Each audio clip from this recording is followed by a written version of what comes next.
what you're thinking here. This bloke is suckering me in to watch his video, and then 10 minutes later, just when I was thinking he was going to come up with the goods, he doesn't. Would I do that to you? Well, yes, probably I would, but not this time. If you simply want to see the fact Australia, or at least a sizable chunk of the known countryside at the time, was named New Zealand, I'm going to show you the evidence on a map in about 30 seconds. If you want to learn how this came about and how close Australia came to being called New Zealand, why New Zealand would have been a different name than it is today, you will have to watch further. No peeking, by the way.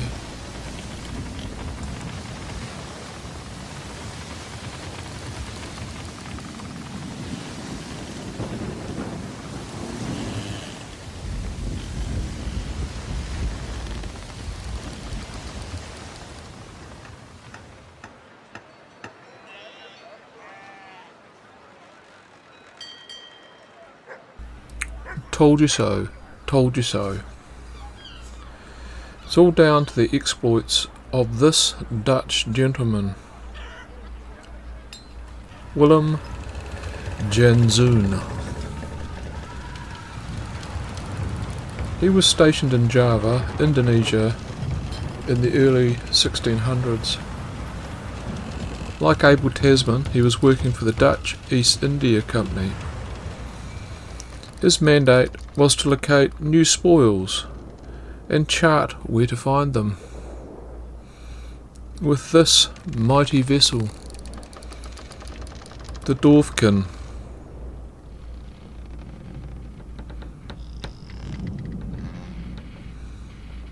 this is an exact replica, and you'll doubtless spot it's not exactly the Ruby Princess. 20 metres long and 10 metres across in landlubber speak.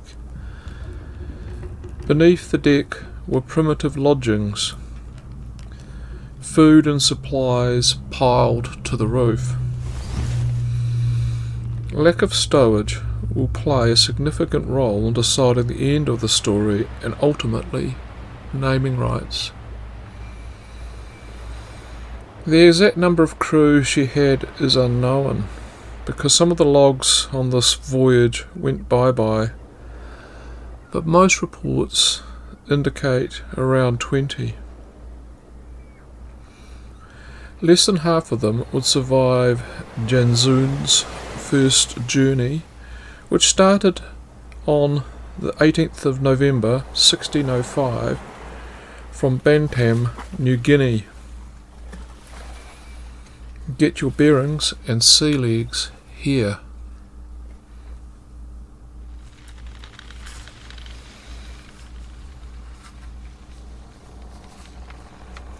Now, most non-Americans have a good enough geography to know where places are these days. Not then.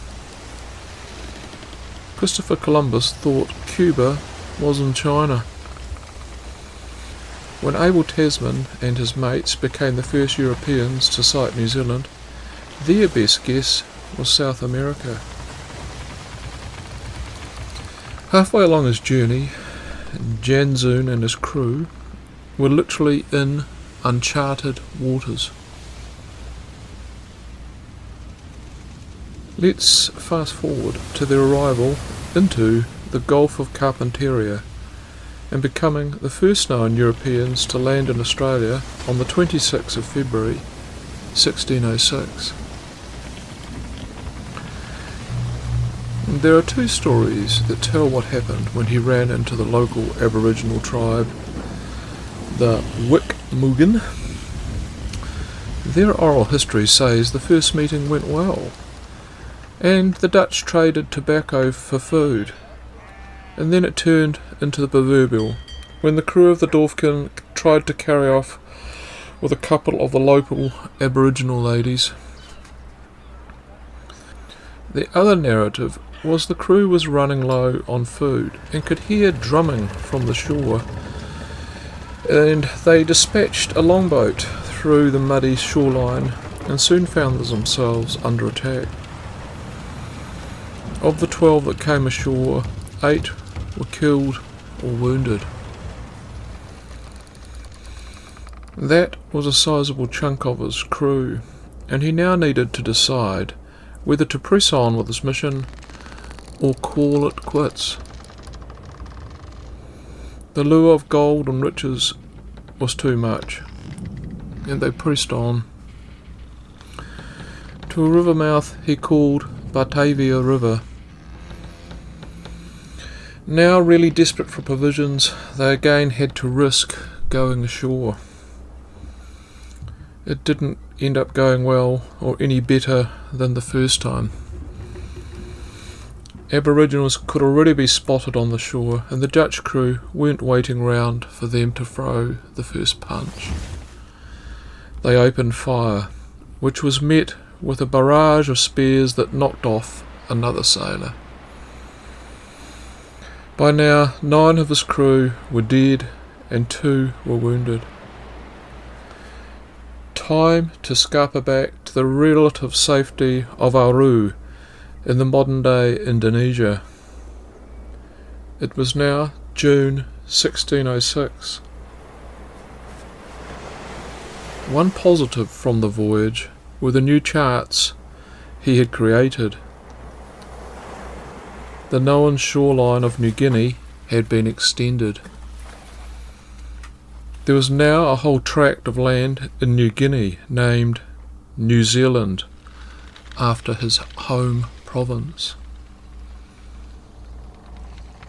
That's right, folks. Jan Zoon thought he was skirting New Guinea, and he had no idea of what he had actually discovered.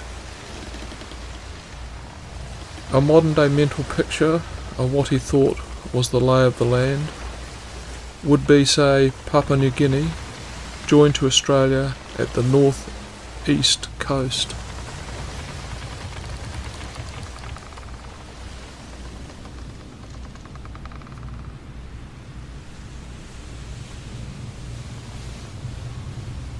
So why didn't the name New Zealand stick, even though it was wrongly attributed to FiNgZ? At the very least, there could now be 2 New Zealands to confuse us all. The death knell for the name New Zealand came in the form of Dutch cartographers. They weren't too keen on the name initially. They ended up using it for a bigger island mass in 1642. Overriding the captain's call again. Abel Tasman's preferred name for New Zealand was Staten Island, but on checking that name when he got back home, it was found to already been bestowed to a place in Argentina. New Zealand did by now have its day in the sun finally, but it was a close run call. Had Jan Zoon and his crew perhaps sailed further through the Torres Strait, and it become apparent to them they weren't in New Guinea any longer, then New Zealand could well have been the name employed for the newly discovered landmass. History does come with its twists and turns. No better example than this. If you think there's a spot for this enthralling story on your social media feed, plonk it on. Hint hint, nudge nudge. I will see you next time. Cheers.